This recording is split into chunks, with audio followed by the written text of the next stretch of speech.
NCC जो भविष्य है वो शिक्षण संस्थाओं में ही गढ़ा जाता है, इसमें कोई दो राय नहीं।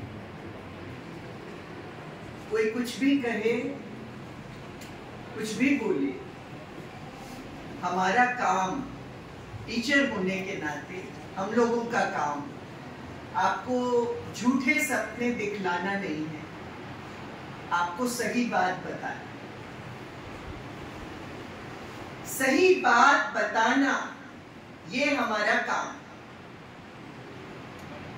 2.5 लाख बच्चों की परीक्षा हुई, 200 बच्चों को रिवैल्यूएशन से थोड़ी सी तकलीफ थी। 2.5 लाख बच्चों में, लगभग 2.5 लाख बच्चों में मात्र 200 बच्चों को कुछ थोड़ी बहुत असंतोष था, जिसमें 78 जो थे वो यूटीडी से। एक एक बच्चे को बुलाया गया, एक एक बच्चे को हमारे विश्वविद्यालय तंत्र ने कॉपी दिखाई, विषय के विशेषज्ञ को बैठाला और उनको बताया कि आपके नंबर क्यों नहीं बढ़ सकते। तमाम भ्रांतियां हैं विद्यार्थियों के मन में। सबसे पहले जो भ्रांति है वो ये है कि हमने तो कॉपी भरी थी। तुमने कितनी कॉपी भरी थी? 4। अरे हमने तो 5 भरी थी। कितनी कॉपी भरी थी? कॉपी हाथ में आई, इधर से एक दबाया, उधर से दबाया, दोनों तरफ से मार्जिन दबाई और बीच में क्या लिखा? रोमन लिपि में गाने। क्या लिखा? प्रश्न पत्र को 10 बार 20 बार उतार दिया।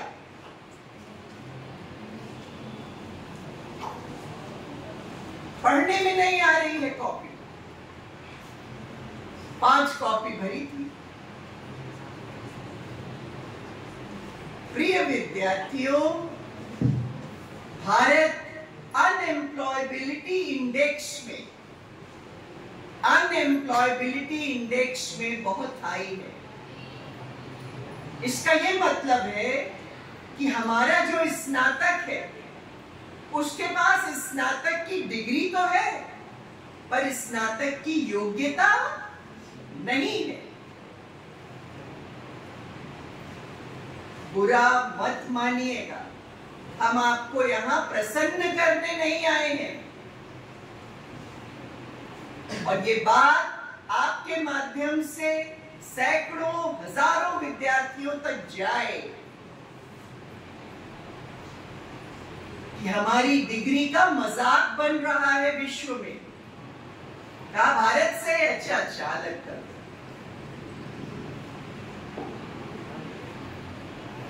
क्यों नहीं मिलती है नौकरी? नौकरी क्या होता है? किसको हम पैरों पर खड़ा होना कहते हैं? किसको हम अपने पैरों पर खड़ा होना हम किसको कहते हैं? क्या अवधारणा है? सिर्फ चाकरी? किस चीज को हम कहते हैं कि ये अपने पैरों पर खड़ा है, ये स्वावलंबी है, ये अपना जीवन यापन स्वयं कर लेगा? हमारी नौकरी की क्या अवधारणा है? नौकरी शब्द को बदल करके स्वावलंबन शब्द का यदि हम प्रयोग करें तो बेहतर होगा। अपनी योग्यता, अपनी इच्छा, अपनी अभिरुचि, अपने संसाधन, अपने परिवार और परिवेश को देखते हुए आप स्वावलंबन की ओर बढ़ें। जब आप कॉपी लें तो उस कॉपी को ऐसा लिखिए, समझिए किसी पेड़ का अंश आपके हाथ में है, वो कॉपी के रूप में। एक तरफ से मार्जिन बनाएं, सुंदर छोटे सुचारू रूप से बढ़िया, जो पढ़ने में आ जाए ऐसी हैंडराइटिंग लिखें। बिंदुवार लिखें, जहां तक हो सके अपने उत्तर को बिंदुवार लिखें। व्यवस्थित होना, योग्य होना बहुत कठिन है। यही तो कठिन और कठिन काम ही करना है, कठिन काम ही करने योग्य है। एक बार एक व्यक्ति अभी कुछ दिनों पहले मेरे पास आए और तमाम प्रभावी लोगों के फोन, कानून के वो विद्यार्थी थे, आके रोने लगे, कहने लगे 2 साल से मैं नंबर बढ़वा रहा हूं, बढ़ नहीं रहा है। हमने कहा कि यदि आप 20 दिन पढ़ लेते, आपने 365 दिन और 365 दिन, 2 साल, नंबर बढ़वाने में आपकी चप्पलें घिस गई। यदि आप 20 दिन पढ़ लेते तो आप पास हो जाते। तो आप यकीन कीजिएगा कि उन्होंने कहा कि हाँ, मुझे लगता है, अब मुझको ये बात लगती है कि यदि मैं थोड़ा सा पढ़ लेता तो मेरे अंक अच्छे आ जाते। सबसे पहली बात, सबसे महत्वपूर्ण बात होती है सिंसियरिटी, संजीदापन। आप अपने प्रति कितने सिंसियर हैं? आप स्वयं को कितने सीरियसली लेते हैं? आप स्वयं की इज्जत करते हैं कि नहीं करते हैं? बताइए, आप स्वयं की इज्जत करते हैं? आवाज आई नहीं मुझे। स्वयं की इज्जत करते हैं? जी, स्वयं की इज्जत कीजिए सबसे पहले। पतली मार्जिन बनाइए, अच्छी सुलेख में लिखिए, बिंदुवार लिखिए, चार्ट बनाइए, जहां कहीं भी संभव हो चार्ट बनाइए, कोटेशंस दीजिए। यदि आप हिंदी में लिख रहे हैं तो बीच में आप कहीं संस्कृत में कोटेशन दे सकते हैं, इंग्लिश में कोटेशन दे सकते हैं। पॉइंट्स को हाईलाइट कीजिए हाइलाइटर से। एक ऐसी, क्योंकि परीक्षा प्रस्तुतिकरण है, परीक्षा तो है ही, प्रस्तुतिकरण भी है। मेरे पिताजी टीआरएस कॉलेज में उन्होंने 40 वर्ष पढ़ाया है, इंग्लिश के प्रोफेसर हैं वो, अब सुपर एजुकेटेड है, पुणे में रहते हैं। और मैं पढ़ने में तेज थी, ये तो मैं बिल्कुल ये बात कहूंगी कि मेरे हमेशा नंबर आपा के कारण, क्योंकि जब परीक्षा होती थी तो एक परीक्षा होती थी कॉलेज में और एक परीक्षा होती थी हमारी घर पर। मुख्य परीक्षा के पहले परीक्षा होती थी घर पर, उसकी तैयारी। हमारे यहाँ इंग्लिश में एक इडियम है, practice makes man perfect. Practice makes man perfect. Practice कीजिए, 10 मिनट प्रैक्टिस कीजिए, ज्यादा नहीं, 20 मिनट प्रैक्टिस कीजिए। एक दिन में कितने मिनट? 20 मिनट, ज्यादा नहीं, 20 मिनट उत्तर लिखने की प्रैक्टिस कीजिए।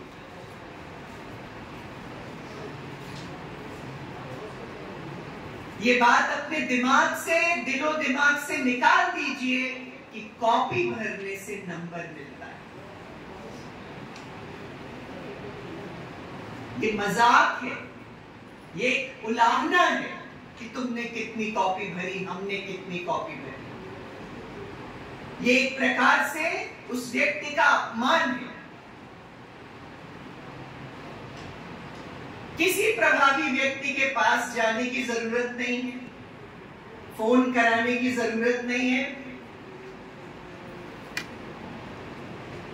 कंसंट्रेशन के साथ, फोकस के साथ, सिंसियरिटी के साथ, स्वयं को कुछ मानते हुए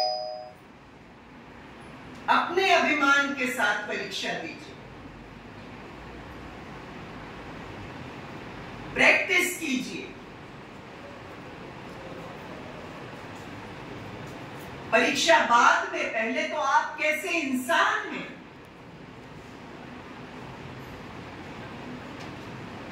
आप कैसे इंसान हैं, कितने संस्कारित हैं, कितने मूल्यवान हैं, किस प्रकार के व्यक्ति हैं आप, ये महत्वपूर्ण है। भारत का निर्माण भारत के नागरिकों की क्वालिटी, भारत के नागरिकों की गुणवत्ता से होगा, और ये नवनिर्माण शैक्षणिक संस्थानों से ही होगा। ऊटपटांग नारेबाजी करना, शासकीय संपत्ति को नुकसान पहुंचाना, नेतागिरी चमकाना, चार लड़कों को लेके आकर के कुछ भी तमाशा क्रिएट करना, इसका शिकार आप न हो। ये आपका जीवन नहीं है, ये आपको जीवन में कहीं नहीं ले जाएगा। विचार कर लीजिए।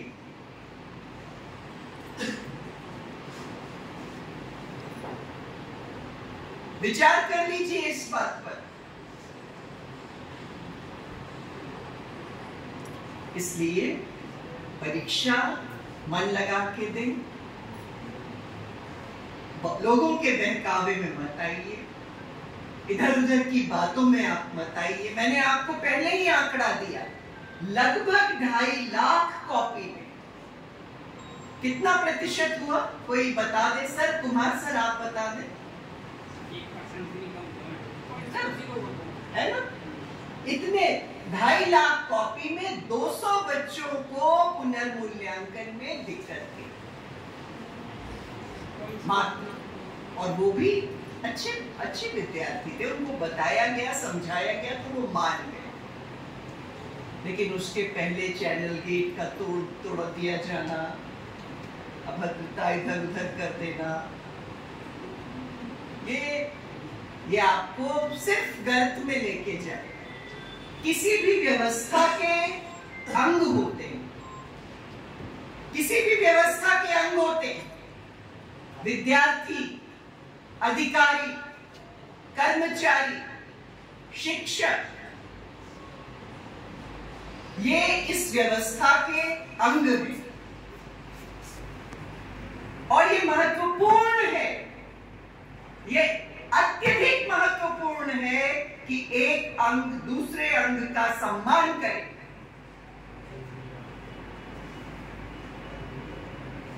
एक अंग दूसरे अंग का सम्मान करे।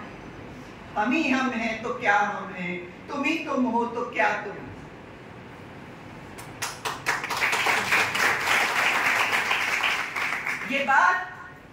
ये बात हर किसी को समझ लेना चाहिए। यदि अधिकारी ही सब कुछ है तो बेकार है ऐसी व्यवस्था, कभी नहीं पलट सकती। अगर नेता और यही सब जो लड़के आकर के उपद्रव करते हैं, यदि वही सब कुछ है तो बेकार है ऐसी व्यवस्था, कभी नहीं पलट सकती।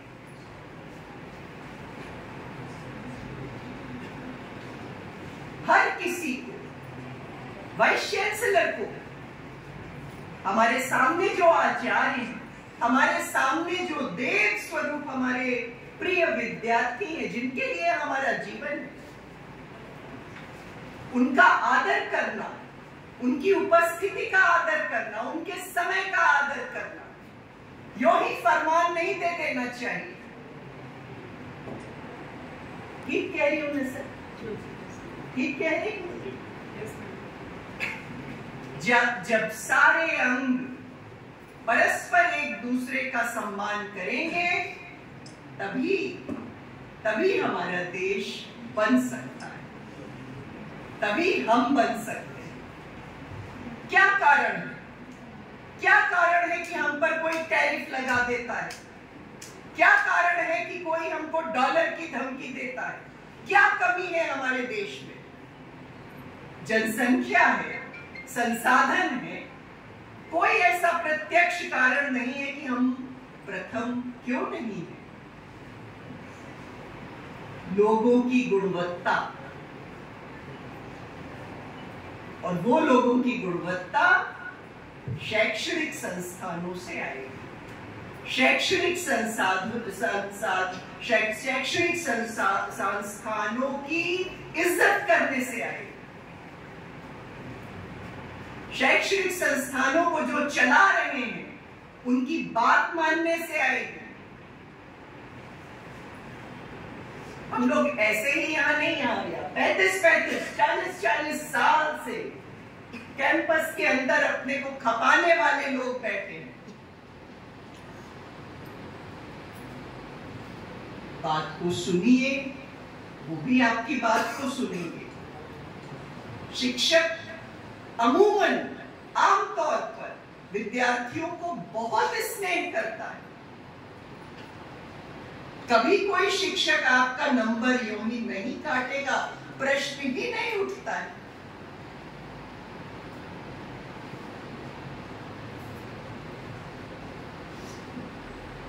ये मुझको आप सबसे कहना था। आप सबके माध्यम से एक बड़े समूह को भी मैं ये बात कहना चाहती हूँ, क्योंकि छात्र संख्या की दृष्टि से हमारा विश्वविद्यालय मध्य प्रदेश का सबसे बड़ा विश्वविद्यालय।